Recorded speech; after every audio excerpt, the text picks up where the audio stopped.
Hey, yo, what's going on, guys? It's your boy Tez back at you with another Eden Zero chapter review, breakdown, discussion, whatever you want to call it. You know what I'm saying? Chapter 126, bro. It gets no better than this, man. Like it's been a consistent grind to continually do these. For those who do enjoy it, I appreciate it. First and foremost, always subscribe if you like anything that I'm bringing. Thumbs up, share the video out. But let's get into it. So we pick back up with Zenith explaining who he is to Shiki, and apparently he was once a human that had long since lost his body. But according to Hermit, he died roughly 1,000 years ago in a subtle flashback that Shiki had. And he explains he lived during the Dark Ages as a knight of the dancing Sakura, and he was rather popular with the ladies, as we see a silhouette that, to me at least, looks similar to Draken Joe, which kind of makes me believe that maybe Draken Joe took his body, because Draken Joe was an alchemist and he could do quite a few things with humans, as we could see, to the point of even transmogrifying or adjusting different properties within people, because his aether gear allowed him to, equivalent exchange type of thing. So to then he makes light of a joke, the fact that Ziggy has been teaching him his moves, and because he was questioning, he's like, so those moves you learned earlier, he's like, where did you learn those? So he basically, Shiki let him know that Ziggy taught him those. He was like, man, I should have got those patented, as he brings this apple down, and then claiming Ziggy has fallen to the dark side of gravity, and he hopes that the same thing shan't befall Shiki, which they may expand on that even more. I think it's more so with all power, you can either be corrupted by it or you can use it for good.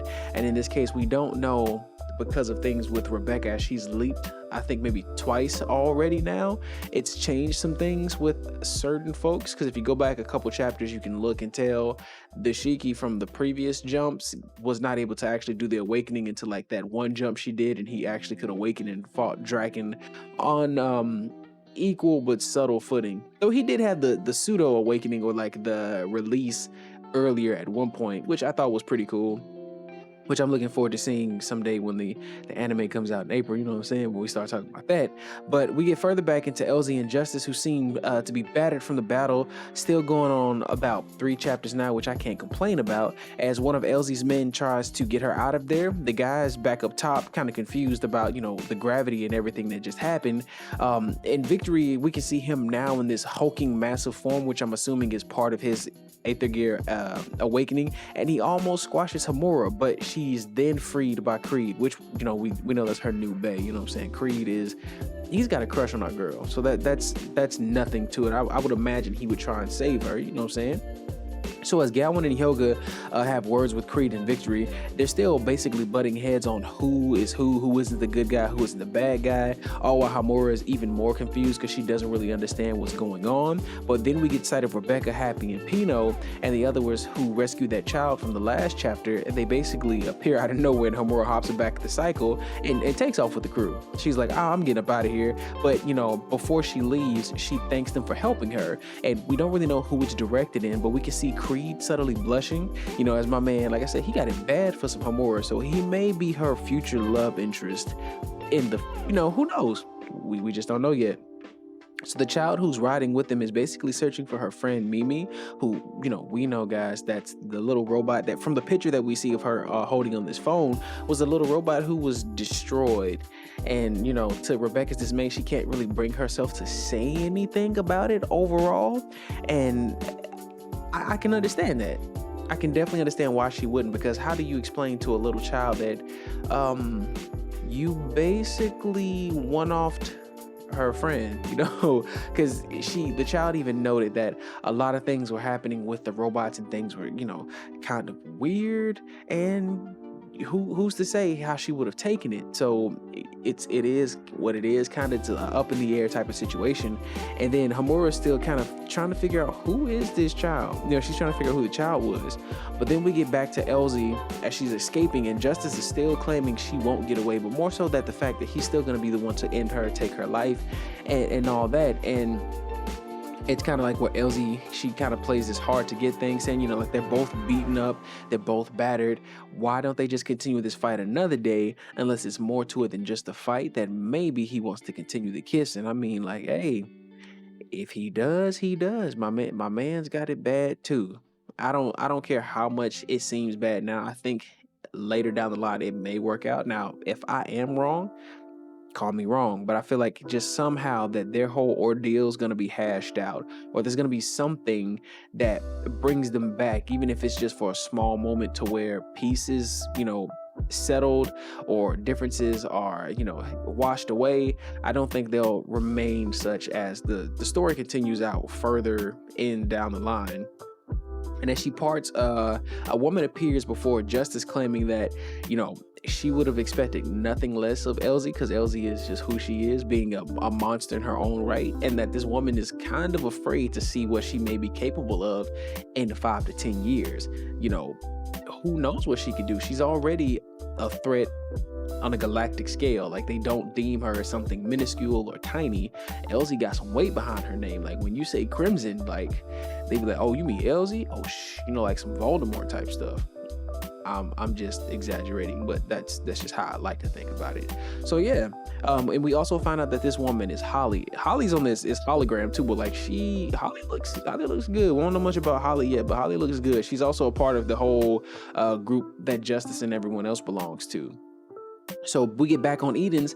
We see Colleen and Chris, have basically made it back to the actual ship, and sister has told them to rush basically right over to the infirmary as soon as possible, because Colleen is still losing it. Like, she knows somebody is not there, and if we kind of piece 2 and 2 together, you can kind of figure out who this big baddie may be, because something's up with her mental. Like, her mental is degrading fast, even more so than I want to say Hermit's was when they first found her in a very drastic state. But we find more out about this in the next chapter, because your boy's a little bit behind. I had to do a 2-parter. This is gonna be a 2-parter, y'all. So yeah, we got 2 of them things dropping. Just letting you know.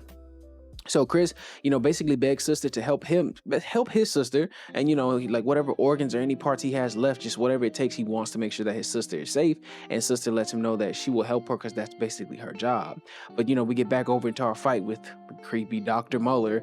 Justice is basically serving up some hot fists, and Muller is just laughing as he takes every single punch. You sick freak! Stating that the punches had no effect on him due to the fact, that he is who he is, because after he escaped, he started experimenting on himself, and he wanted to make himself the most superior Otech being this side of the galaxy. He wanted to make sure that there was nothing in his power that he couldn't combat or basically nullify within himself. That's the way I took what he said. So, but to get this far, he had to have some subjects. He had to have like something to experiment on, the same way he did to Hermit. And lo and behold, that's when he drops the biggest bomb that took me by surprise. He actually is the reason Chris and Colleen are the way they are now. Like, he basically made her watch as he dismantled her brother and put him back together in the way he is. Like, the screams, the pain, the terror, the agony. You no good, rotten looking son of a bitch! He said these were all like the greatest show in the cosmos. So if you've noticed, Chris is like way more Otech than Colleen. Colleen doesn't have any emotions and things like that, but we know that Chris is definitely more robotic to a T. How much that varies, I can't really say. But my man is he's sick. Dr. Muller is sick, and I can't wait for this man to get his comeuppance, bro. Like, he definitely just needs to get up out of here. Like, hey, yo, whose man's is this? Get him up out of here, bro. You know what I'm saying? But guys, that is the end of chapter 126. We got a sicko on our hands, folks. We got to get his ass up out of here. But before we get him up out of here, if you haven't already subscribed to the channel, if you're liking anything that's popping over here in the realm of Tez with your boy, anything regarding this Eden Zero that I'm bringing to you hot and fresh like a Domino's pizza, as I like to try and bring it as fresh as I can. And as well as, if you like the video, share it out and all that good stuff. Like I'm always gonna say, be safe, be clean, wash your hands and wash your ass, and I will holler at y'all for chapter 127. We got a double drop, y'all. I hope y'all ready. Peace.